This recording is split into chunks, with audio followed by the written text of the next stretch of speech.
This was an absolutely hype episode of Hell's Paradise because not only did we get to see the brothers make it, and honestly, while I expected they would, I wasn't quite expecting him to become such a monster quite literally. Add together that our boy Gabimaru seemingly has kind of already mastered this ability Tao or Dao. I'm not sure which one it is actually, because when I put that word into like Google Translate, it comes out as Dao, but English-wise it does look like Tao, but you get my point. The fact that he already is kind of supernatural to begin with at the start of the show, they even touch upon that one samurai who like stabbed himself in the head and like literally was smiling. So he comes from a line of people that are already kind of superhuman, so the next natural step into being able to not only sense this energy that's basically all around them, but most importantly tap into it himself, it makes a lot of sense. And while it's kind of comedic in the way of being like, you really think you could just master it after just learning it, he's like, don't worry, I got this, it makes total sense given the flames of justice that he's been hammering into people this entire show. So yeah, this was a pretty intense episode, even though May,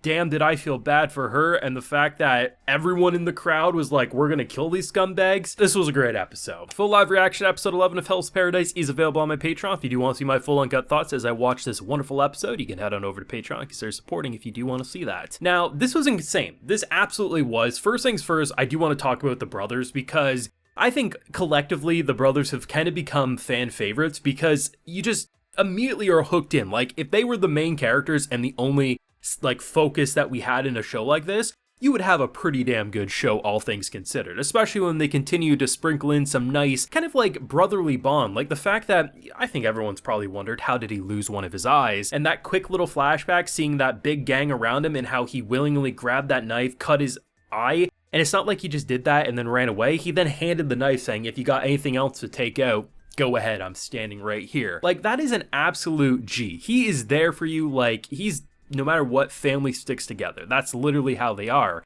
And to obviously see him get back up, but how would he do that? And then to see multiple points, at one point, like both of his arms, they're like spaghetti noodles and they just like snap back. And the way they're explaining it is that somehow the vines, which come from the pit most likely, have kind of like integrated with him. But the fact that he didn't fully turn into a monster, he's pretty much like the Tensen here. He's pretty much using abilities that are on par. And the idea that as he was fighting longer and longer, the almost tattoo-like designs, there were some on his neck, obviously some on his face, some on his arms. And I thought what was going to happen was that once he stopped using the abilities, they would immediately fade away. And at one point they kind of baited me in because they almost had like this glitchy kind of like almost wavy look to them. But seemingly the more you use it, the more the vines kind of take over your body. So at some point it's entirely possible, I mean, at least with what they're foreshadowing, that these weird creatures that we see, especially the dude who is trying to throw him back into the pit, potentially he could turn into something like that if he uses too much of that ability. Or maybe he'll be like May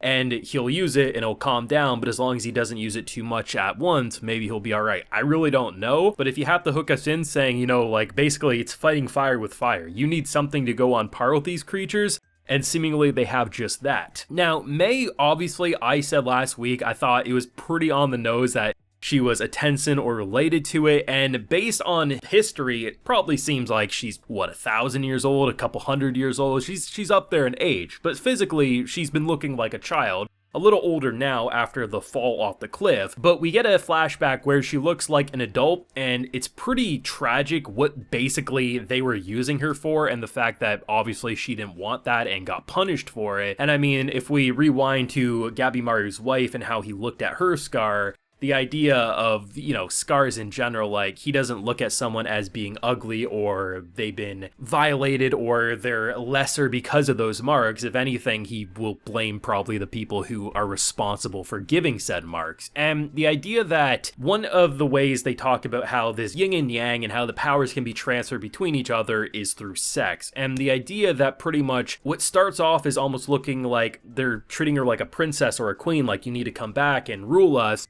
turns into they just want to violate her. And to see her just like within a split second, Gabimaru is saying he can't forget his programming, his training, and as soon as he sees that girl cry, he's right there ready to smack some fools around. Hell, the entire crew is. Was I expecting a strong moral compass on a buddy who's big, large, and in charge, cuts his hands off and just feels like he wants to kill anyone? No, but honestly, the fact that he was like, that's too disgusting to even finish the sentence, let's just kill these scumbags, you love to see it. And I like the fact that in terms of this environment, right, so you're going up against two bug users, all things considered. One of which is seemingly controlling those like butterflies that if they sting you, obviously you mutate, and then the centipede-like designs. And it was creepy, but I have to admit, their actual design when they kind of formed around them was pretty intense. And I love the fact that rather than going with the typical, oh, once Gabimaru really starts popping off, he like hits him and then he gets deflected away. No, he was burning through those insects. And honestly, man, the idea of pretty much Gabimaru like getting up close and personal by them being like, I'm in charge now, like he had that big dick energy swinging around.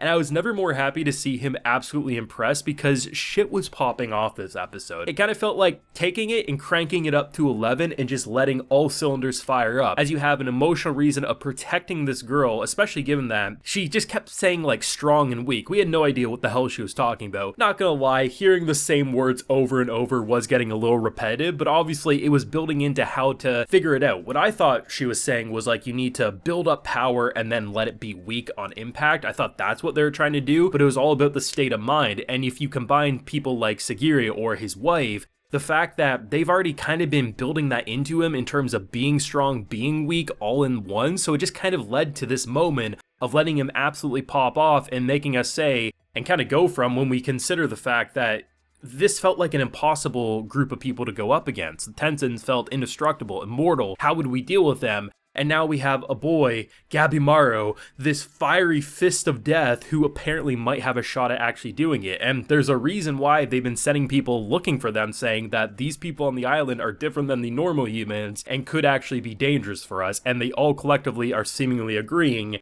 that, yeah, the Tensen are overreacting, this shit's getting intense. Obviously, it's a shame that the show's coming to an end and we only have one more episode left to go of that Hell's Paradise greatness, but in general, this has been an absolute blast to follow. I think the ensemble cast of characters is top tier. I said it last week. I haven't been this enthralled with such a large group of characters since Hunter x Hunter. I love each and every one of them, and any one of these characters could lead a show for 12 episodes straight, but by bouncing around all these different perspectives and just feeling like, even if a majority can't make it to the finish line of this island, because how would you? The fact that at any moment you feel like you just are connected, and when you see our boy's tree head just get thrown away, I'm thinking that best reattach. But if you actually just killed him like that, I will be absolutely salty, but that's one way to power you up for an oncoming fight in this almost beautiful, holy-like grotto, which honestly just, it has my mind racing on where the hell we're going from here. But I love to know everyone's thoughts, because I think the two big moments are without a doubt Gabimaru popping off and seemingly mastering this ability, or you also have the brother's side with the whole vine tattoos and the power-up, but also the corruption that could be going on there.